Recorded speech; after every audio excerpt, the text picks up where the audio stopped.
Welcome back to the channel. Please click that subscribe button if you haven't. I also want to thank everyone for the lovely comments that I have received.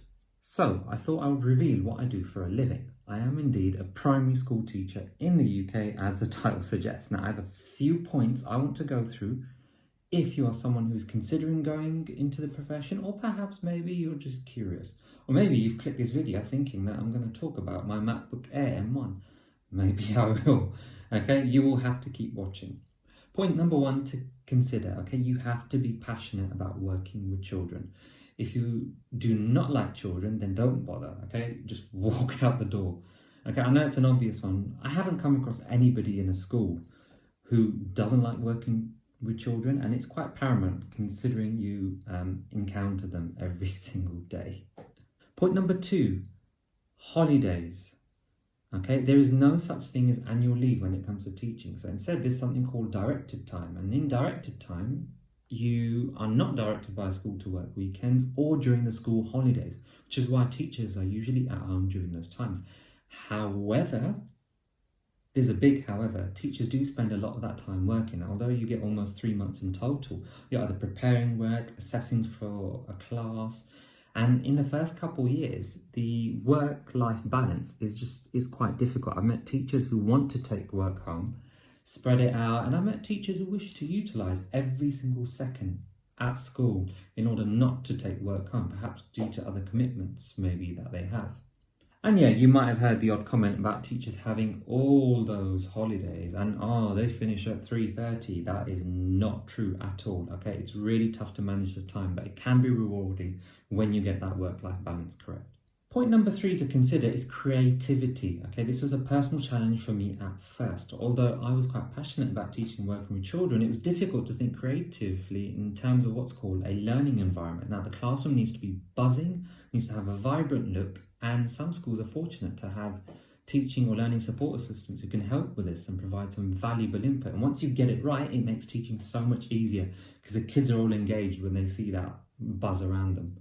Now, some people are more creative than others. That's just a fact of life. You can't get away with it. And if you feel that you're not creative, fret not, okay? You can just learn from others. When I became a teacher, there were only a few resources online and not much awareness about any online resources or things like that. But now certain places are fantastic to get ideas from. Twinkle is one that a lot of teachers definitely use.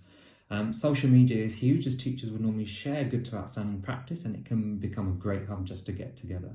Point number four to consider is pay. Now, when I was at school, I thought teachers were paid badly. Now, this seems to have changed in the last 10 years or so.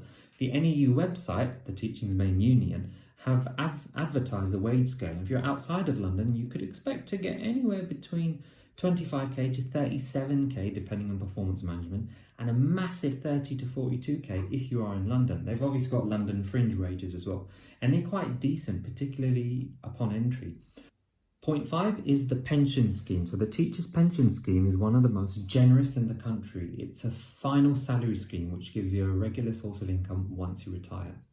Now, I feel after saying these points to consider, I must go through the challenges rather than calling them negatives. I think challenges are more of an appropriate word.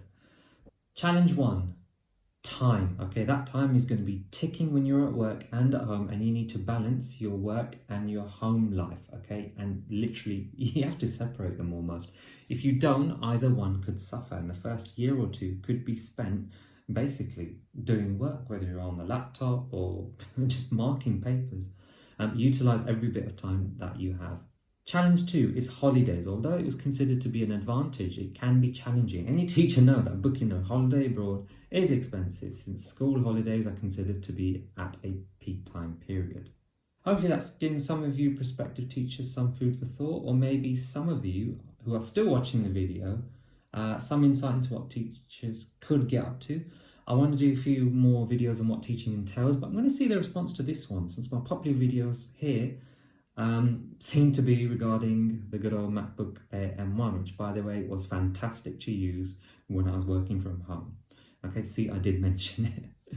But I will post another video on that, possibly, on my experience on using it. Okay, so like, comment, and until next time. Oh, and subscribe, and until next time.